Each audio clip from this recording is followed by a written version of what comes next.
have your own hypothesis of who we really will buy emotionally the product, you come up with a lot of messages that will contradict themselves, because in the meantime you are running after the idea that you need to test every day a different message.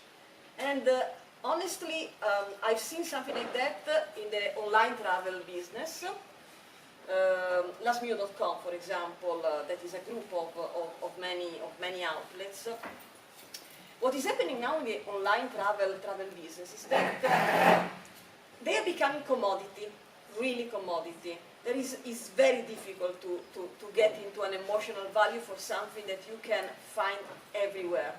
Why you have to go to veg.de to buy your next cheap flight? First of all, it's not cheap. Most probably it has some hidden cost.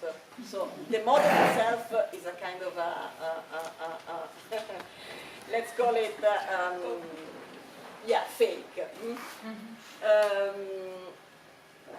Second, it's what you don't find there is a reason to come back. Normally you don't find a reason to come back.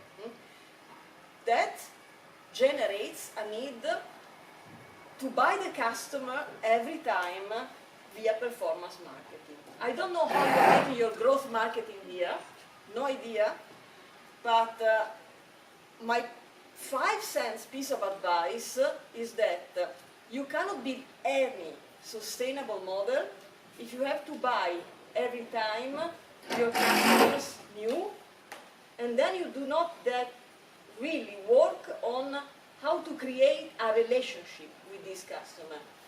In very basic terms, it is called loyalty. I hate the word loyalty, because loyalty is I'm the king, you are here, you become loyal to me. Loyalty is mutual. So that's why it's better to call it relationship. But relationship needs something more than functional value. Relationship means that when I go to Food Spring and I order something, I need to understand not only what it is about, but I need to find a way to let them understand that we really take care of them, of their emotional job to be done. So that's where the two things connect. If you go performance marketing and just test everything, and then you get a customer landing and making the first purchase, and then nothing, you are not building a brand. And building a brand is still a big revenue generator. Despite what people can say, it has a value. It has a value because every time you go out of the functional and you go into the emotional, you have 10 times more chances to create this kind of long-standing relationship. So my question to you is, do you know exactly what you stand for?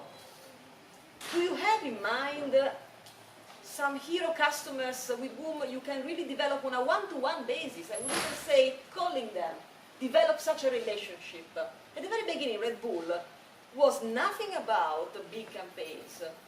Really. It was about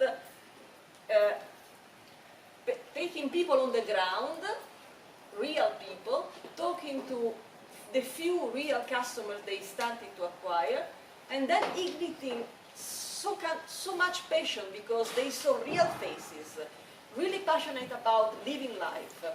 And then this product was the gift that I gave you to live the life that we want both of us to live.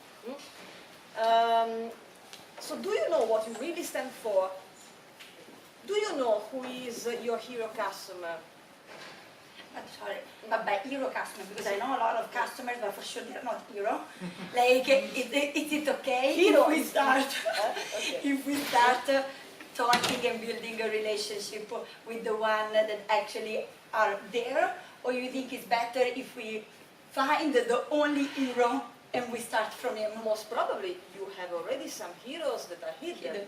So how much really you are using the first customer that you have acquired to discover a little more about them? It's very basic, but it's most probably you will discover from them something that you didn't expect. The reason for which I'm not excited about personas is that normally personas are attached on a wall and then they stay static. The real personas are the people. That is to say, you are crunching numbers when you do performance marketing. You have cookies, you analyze behaviors. I guess that you are crunching a lot of numbers here. Are they numbers used to understand better? You are allowed to ask a question, Yeah. so we can check. What is really moving those people? So are you really using those numbers, so to say, to get those personas in real life? Sophie, are you using to numbers understand- to better understand the feeling of your persona? To label them better, yeah.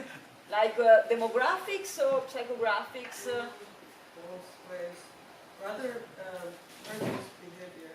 Because for the performance marketing, and I think that's what's different, is we have to reach over as many people as possible, and we have the pressure of delivering as many new customers as possible. And then when it comes to CRM, that's when it comes to rather customer retention rather than for the performance marketing. Can I ask you a delicate question about retention of those customers? Is higher than the average market or not? I don't know if I'm allowed to say. John, not the number, not the number, not the number. Like, are you happy with that or not happy with that? I think we all need to fix it, yeah. It could be better. And how you are testing your campaign at the moment? So you're doing that with different messages, different images. Obviously, I mean, you choose how to position a product, and then you test a variety of like simplicity. Because the thing about the performance marketing, and especially right now, is that you have so much content running on Facebook. It's not like it was 2 years ago, which means that you have a customer that has an attention span of a goldfish. Yeah. So you have 2 seconds to capture their attention, which means that you actually need to dumb your message down as much as possible. Or raise the Because quality when of we your actually content. talk about the actual benefits or actual USPs of the product, it's not sexy for them, especially for the people that don't know what the product is representing. So then you need to throw at them a very simple message that they're going to understand. Totally agree on the idea of a very simple message. The point is, the very simple message is very tactical, or does it reflect really something that then the people will really understand and buy and see more? It's Actually, what we tried out for our performance marketing, something that has been working out really well, is educating people after they make a purchase. that's a very good way.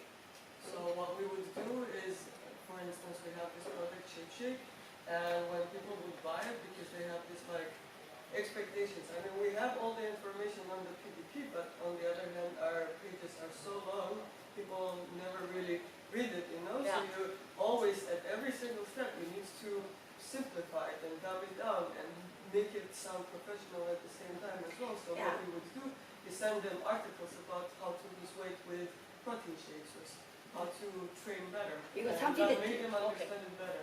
Something that I think like relate